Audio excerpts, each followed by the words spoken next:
তো আমাদের সন্তানদেরকে আমরা যে দিনের জন্য মাদ্রাসায় পাঠাই, হ্যাঁ, বা আমি যদি দিনের জ্ঞান অন্বেষণ করার জন্য কোনো কি সফরে যাই, হ্যাঁ, বা আমি যদি কি তাবলিগে যাই, বা আমি কোনো মাহফিলে যাই, সেখানে আমার উদ্দেশ্য হলো যে সেখানে গিয়ে কোরআন হাদিসের আলোচনা হবে, সেটা আমি শ্রবণ করব। সেখান থেকে আমি জ্ঞান অন্বেষণ করবো, আলেম অন্বেষণ করব।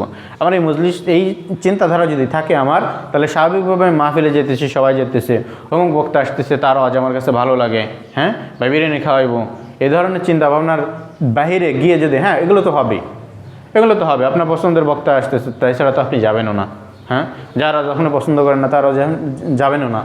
কিন্তু যখন আপনি কি পছন্দের বক্তার জন্য যেতেছেন, এখানে খাবার দিব, খাইবেন, আলহামদুলিল্লাহ, বরকতি খাবার, সমস্যা নেই, দিনই মুসল্লিদের জন্য পাকে ছেড়ে খাওয়া নিন্দনীয় না, এটা ভালো।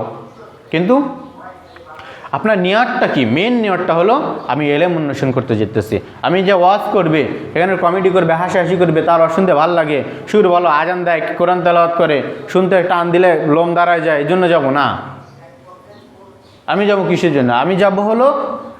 আমি যাব দুইটা কোরআনের কথা শুনবো, আমি যাব দুইটা হাদিসের কথা শুনবো, আমি এলেম অন্বেষণ করবো সেখান থেকে।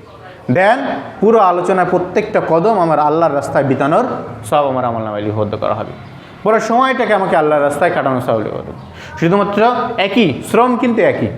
এই যেমন যাইতেছেন, শীতের ভিতরে যাইতেছেন, রাত জাগতেছেন, মাইকের আওয়াজ সহ্য করতেছেন, বিকট আওয়াজ, কষ্ট কিন্তু একই। কিন্তু আপনার নিয়াতের উপরে, গুণের উপরে আপনার কী হবে? নেকির ভিতরে তারতম্য হবে।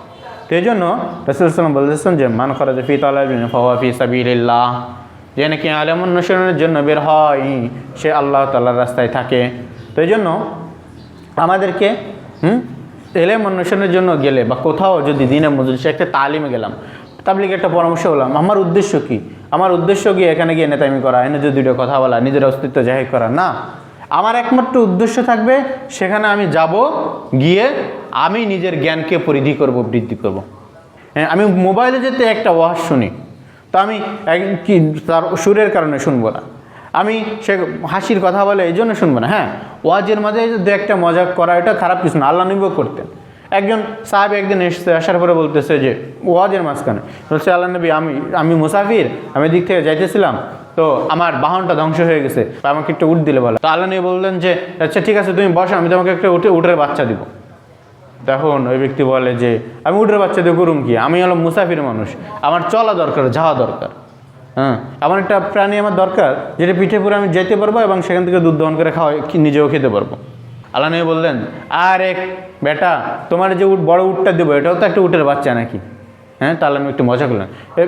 আল্লাহ নবী বয়ানের ভিতরে অহরহ কি ঘটনা পাওয়া যায়, মজাক করতেন।